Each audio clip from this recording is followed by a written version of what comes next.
భద్రాద్రి కొత్తగూడెం జిల్లా అశ్వాపురం మండలంలో ప్రభుత్వం ప్రతిష్టాత్మకంగా చేపట్టిన సీతమ్మ సాగర్ కరకట్ట నిర్మాణ పనుల్లో దొంగతనం ఘటన వెలుగు చూసింది. ఈ పనులను ప్రముఖ నిర్మాణ సంస్థ L&T labs and turbo tender ద్వారా చేపట్టింది. అయితే కొద్ది రోజులుగా పనులు తాత్కాలికంగా నిలిచిపోవడంతో నిర్మాణానికి సంబంధించిన ఇనుప సామాగ్రిని స్టాక్ యార్డ్లో భద్రపరిచారు.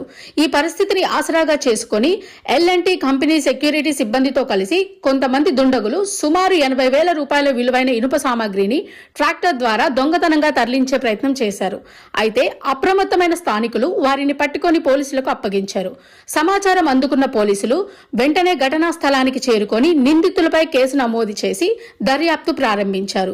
ఈ ఘటనపై పూర్తి వివరాలు సేకరిస్తున్నామని పోలీసులు తెలిపారు.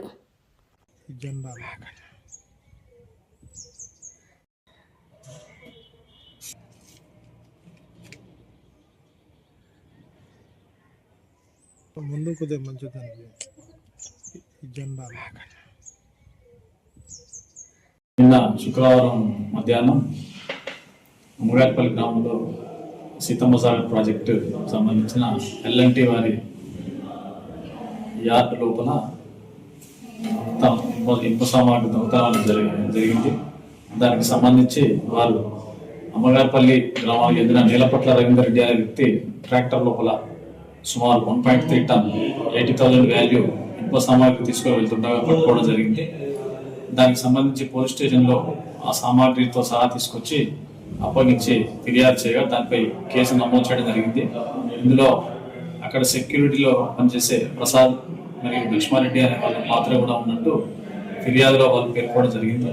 దీనికి సంబంధించి పూర్తి దర్యాప్తు జరిపి ఈ ఇనుప సామాగ్రి దొంగతనం లోపల ఎవరైతే ఉన్నారో వాళ్ళందరినీ కూడా పూర్తిగా బయటకు తీయడం జరుగుతుందని చెప్పి తెలియజేయాలి.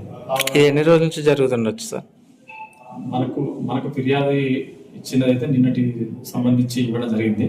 ఒకసారి మనకు పూర్తి స్థాయి దర్యాప్తు జరిగిన తర్వాత అది ఎన్ని రోజులు జరుగుతుంది, ఎంత జరిగింది అనేది అది ఫైనల్ చేయడం.